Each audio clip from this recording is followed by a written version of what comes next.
তোমার কদম ধরে আমাকে পড়ে গন্ধ ভেঙেছি বলে খোদা দিল চোচা করে তোমার কদম ধরে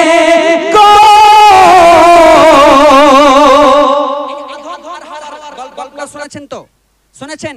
মা হাওয়া আর আদম যখন দুইজনে জান্নাতে ছিলেন, শয়তান বাড়ে বাড়েই মা হাওয়াকে আর আদমকে ধোঁকা দিতেন যে এর ভেতরে একটা গন্ধম ফল আছে, এই ফলটা যদি তুমি না খাও তোমাকে জান্নাত থেকে বার করে দেবে। তো মা হাওয়াকে পরিণত করে ফেলেছিল, কিন্তু আদমকে ফাঁসাতে পারেনি শয়তান।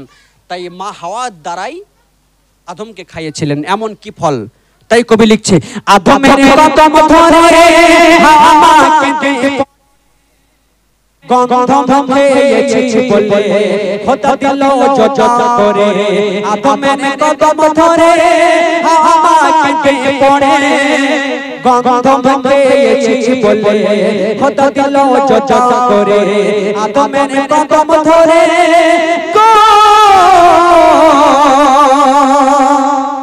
মোরা দুজনে ছিলাম যখন জান্নাতে, মোরা দুজনে ছিলাম যখন জান্নাতে, শয়তান ধোঁকা দিয়ে বলে গন্ধম খেতে, শয়তান ধোঁকা দিয়ে বলে গন্ধম খেতে, শয়তানের ধোঁকায় পড়ে খেয়েছি ভুল করে গন্ধম খাওয়ার পরে খোদার নারত পড়ে, গন্ধম খাওয়ার পরে খোদার নারত পড়ে। জান্নাতি পোশাক কেড়ে দিল দুইজনকে ছেড়ে, ওই জান্নাতি পোশাক কেড়ে দিল দুইজনকে ছেড়ে, দুজনে দুই নারে, দুজনে দুই নারে, দুজনে দুই নারে, আদমের কদম ধরে আমাকে পড়ে গন্ধম ভেঙেছি বলে খোদা দিল চোচা করে আদমের কদম ধরে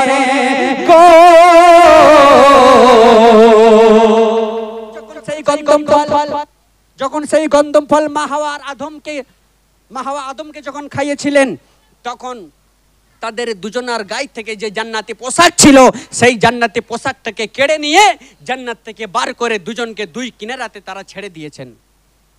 আমার আল্লাহ পাক ছেড়ে দিয়েছেন। তারা দুইজন আল্লাহর কাছে এত কান্না কেঁদেছিল, আমার আল্লাহ পাক ক্ষমা করলেন না। তো এমন একটা ব্যক্তির নাম ধরে ক্ষমা চেয়েছিলেন, আমার আল্লাহ পাক ক্ষমা করে দিয়েছিলেন। তিনি কে?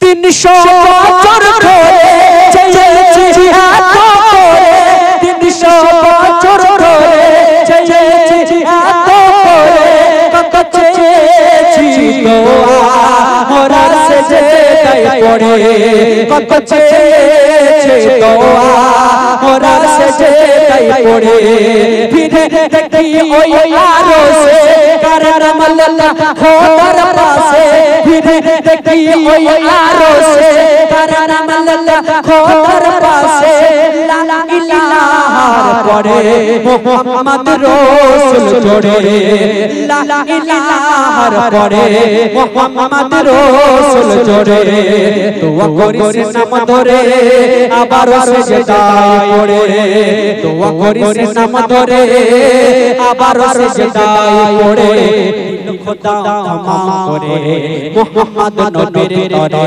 দিল খোদা ক্ষমা করে মুহাম্মদ নবীর তরে, আদমের কদম ধরে আমাকে দে পড়ে গন্ধম ভেঙেছি বলে খোদা দিল চোচা করে আদমের কদম ধরে